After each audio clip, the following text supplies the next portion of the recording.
Welcome to my next Better Call Saul Season 5 episode review video. Before I get into that, though, pretty important. If you are caught up to the point where I am in rewatching or watching Better Call Saul, or you're just not entirely sure, then you definitely need to take the initiative and pay attention to the episode's title, which of course I'll mention as well as put in the description. If that happens to be the case, you find if you're not caught up, it would be my recommendation that you don't watch this detailed review any further to avoid any potential spoilers. And full disclosure, everyone, I've already seen Better Call Saul all the way through one time. In fact, I actually did episode review videos of Better Call Saul Season 6, when the show was actually airing. If you want to check those out and jump ahead just a little bit, click right here for my Better Call Saul Season 6 playlist. That will be all my reviews as well as some rankings for Better Call Saul. And of course, if you're a Breaking Bad fan, which you probably are, click right here for my Breaking Bad playlist with all my reviews of every single episode of Breaking Bad, my characters ranked, my seasons ranked, and my top episodes of Breaking Bad. I think top 10.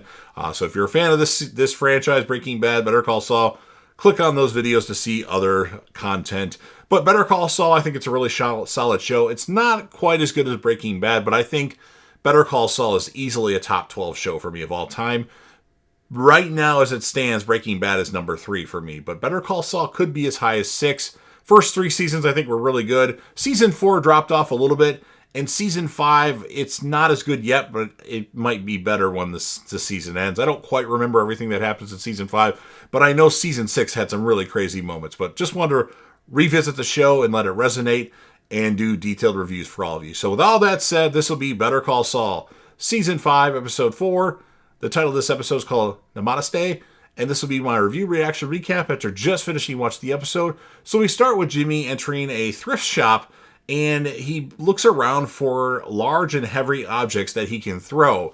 After handling a series of such objects, he finally comes across 3 bowling balls that he purchases for $75. After drunkenly sleeping together the previous night, Jimmy and Kim struggle to wake up and engage in their morning routine. While exiting Kim's apartment, they walk past the shattered bottles they threw over the balcony. Jimmy tells Kim that he has decided to finally take up Howard on his offer of lunch. Kim wants to spend the day fixing the day before. After Jimmy drives away, Kim sweeps up the glass shards and calls into one of the associates at Swikert and Coakley, beginning to devise a plan to resolve the land dispute in Tucumcari involving Everett Acker. And then Jimmy informs Sticky and Ron that their bail has been denied. He negotiates plea deals for them, including rehab and 5 months in jail with community service, which the pair refuse. And then Jimmy generates a total fee of $4,000 for the pair, which apparently includes his 50% off deal. Sticky and Ron consider a free public defender instead. Jimmy feigns that he is a big shot lawyer who they are lucky to have access to. When he gets up to leave, the duo panics and agrees to his fee. Sticky promises to have his grandmother wire the money over to Jimmy. A visibly tense Jimmy meets with Howard Hamlin at the Fork Kitchen and Bar for their lunch appointment. Howard questions Jimmy about using a new name to practice law, to which Jimmy replies that Saul Goodman protects the little man in a way that Jimmy McGill couldn't. Howard insists that the name change is tied to Jimmy's history with HHM, seemingly expressing regret at not hiring Jimmy in the past. Jimmy is uncomfortable when Howard offers him a job, expressing doubt about how Cliff Main would feel about it. Howard insists that he has been thinking about the offer since Jimmy advocated for Christy Espinosa to get another chance through a scholarship. He asks that Jimmy consider the offer and answer him when he is ready. And then Howard awkwardly puts Poles in for a hug before driving away. The camera pans to show his license plate would read Namaste with a 3 at the end instead of an E. And then Kim is in a meeting with Paige and Kevin concerning the Tucumcari dispute and suggests that Mesa Verde move construction to another lot to allow Acker to continue living in his house. Paige expresses doubts, but Kim rebuts her with a PowerPoint presentation meeting trying to convince them that conditions at the alternative lot have become more favorable than Acker's land. Although Kim argues that Mesa Verde faces a reputational risk if they force Acker off his property, Kevin and Paige insist that the bank is lawfully entitled to the land. Paige tells Kevin that Acker will be out of his house and construction proceeding by the following Friday, and then Kim is disillusioned by this decision.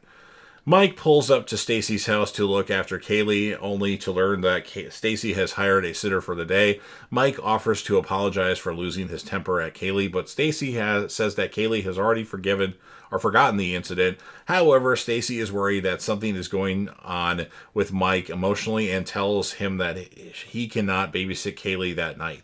A frustrated Mike walks away. Kim walks into a court hearing where Jimmy is arguing a robbery case. Jimmy cross-examines a witness who claims to be certain that the man sitting in the defendant's chair stole money from his cash register. However, Jimmy shocks the court when he reveals that his actual client, the defendant, is sitting in the back of the courtroom.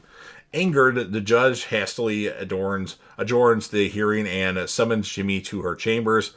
And then later, after the specters have left, Jimmy meets Kim in the courtroom and tells her that the judge has been forced to grant a mistrial.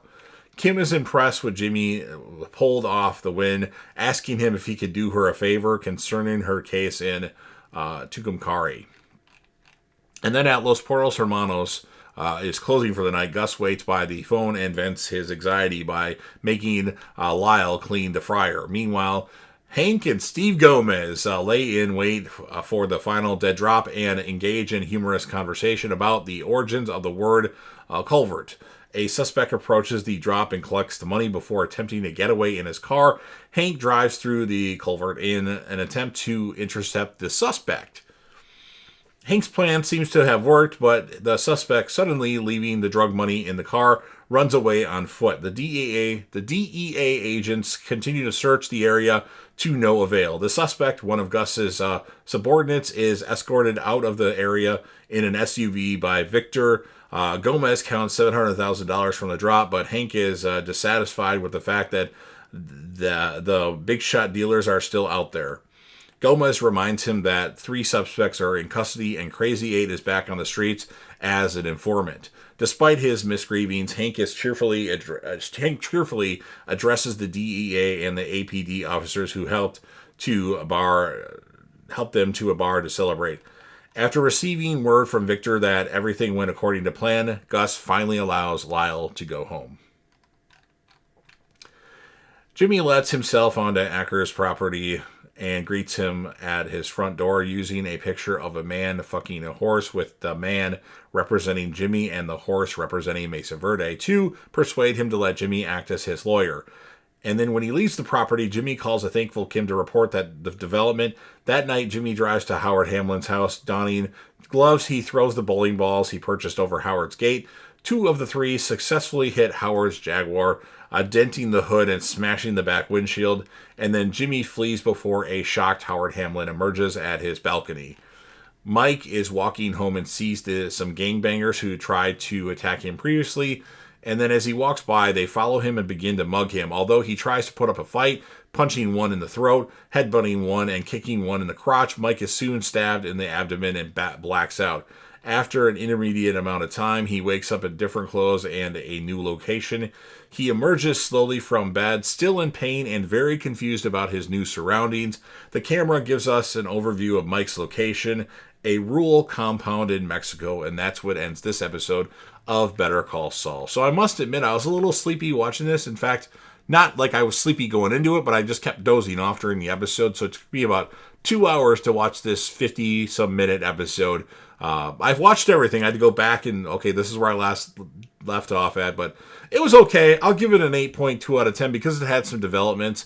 Kim is going to be the character of the episode, although one could argue Mike, and now that I'm thinking about it, maybe it should be Mike.